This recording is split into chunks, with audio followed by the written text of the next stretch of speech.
Hello and welcome to Tommy Surfs. I'm Tommy and this is Turns Part 2. In this video we're going to go over the bottom turn. Many of you have probably already heard this, and I think I've said it a few times. The bottom turn is probably the most important turn in surfing. Why is it the most important?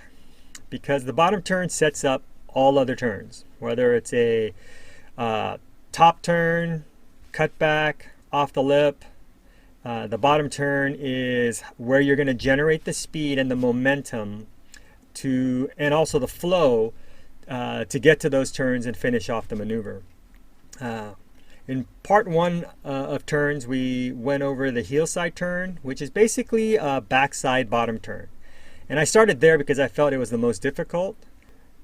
The bottom turn, the way we're going to start is we'll start with a forehand bottom turn because it's probably the turn you're going to do most. Just naturally, if you're not surfing a point break, most of us just prefer to go on our front side. And obviously the very first turn on front side is going to be that bottom turn. So it's probably the turn we're going to do more than any other turn. Front side or toe side turn, front side bottom turn. Same thing. Get in your surf stance. Maybe put a piece of tape or something to draw a straight line of where your board's pointing. More or less, you're going to get in a squatted position. Keep your torso tight. Shoulder, same thing, right? Stylish. We talked about the backside bottom turn.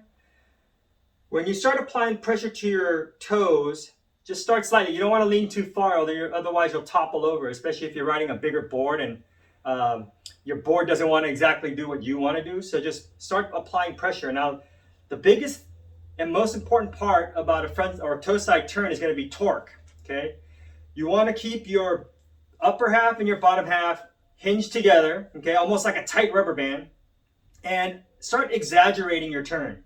When you do your bottom turn, what you're going to do is you're going to wind up your back arm behind you. Okay, like you're reaching back behind you.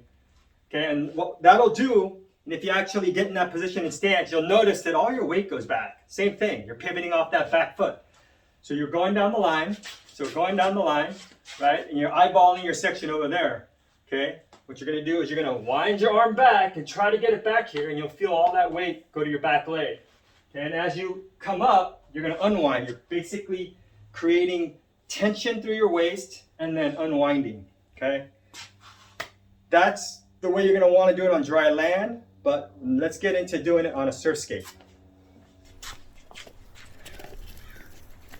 All right, so primarily we're just going to work on a toe side turn, like a bottom turn. So therefore we're going to do one large circle. So rather than carving left to right, this will actually help build the muscle memory for a bottom turn.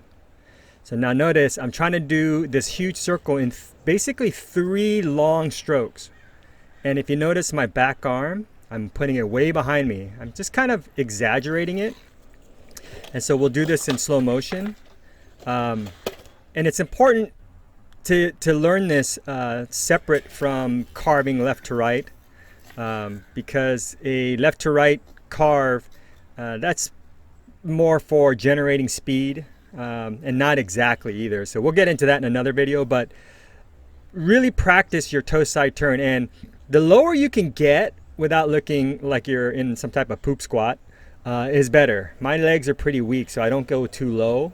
But I am applying a lot of pressure and I'm doing it really slow. And if you notice, my back arm is basically scooping back, but at the tempo of the turn. So it basically keeps going back until the very end.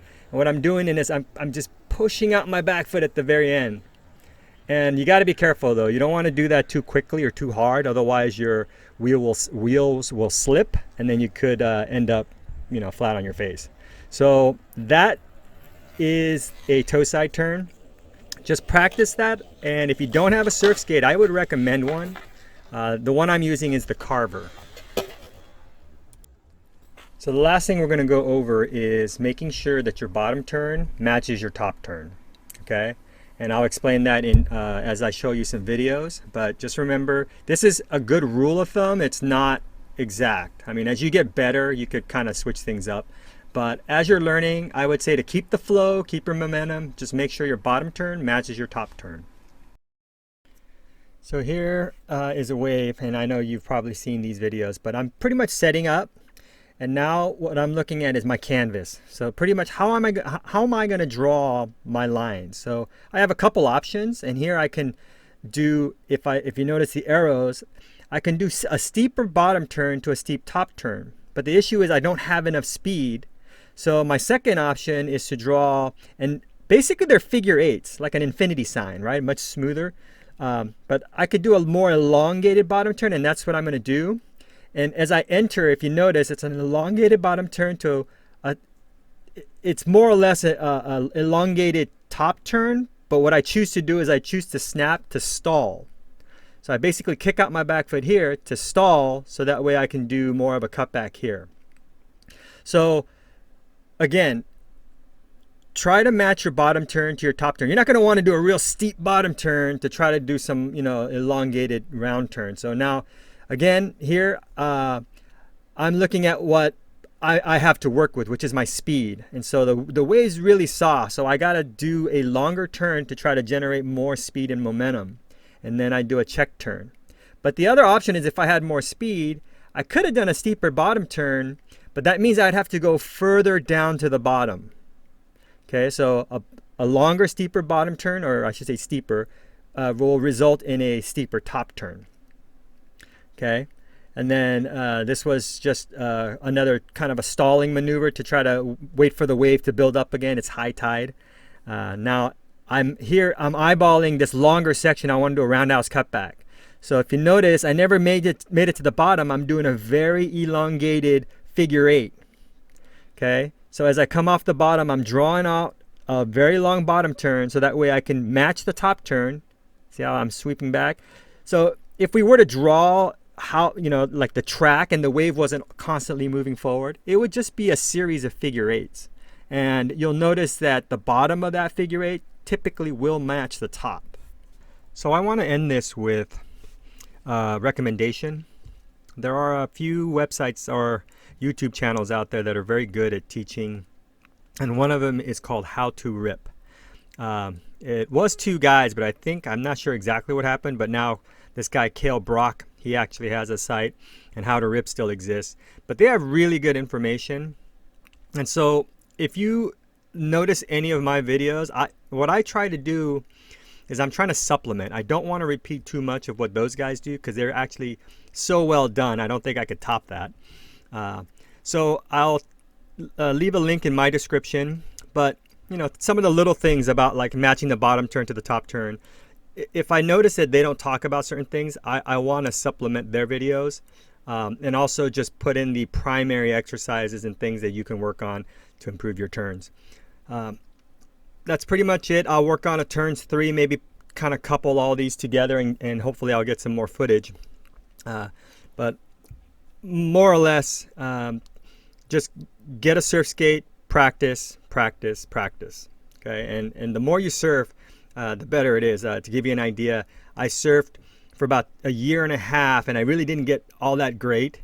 And then I surfed every day. I think it was for about 2 months, and within those 2 months, literally I passed all my friends up. It's just because I got to do it every day versus a weekend here and every other month or something like that. So just surf as much as you can.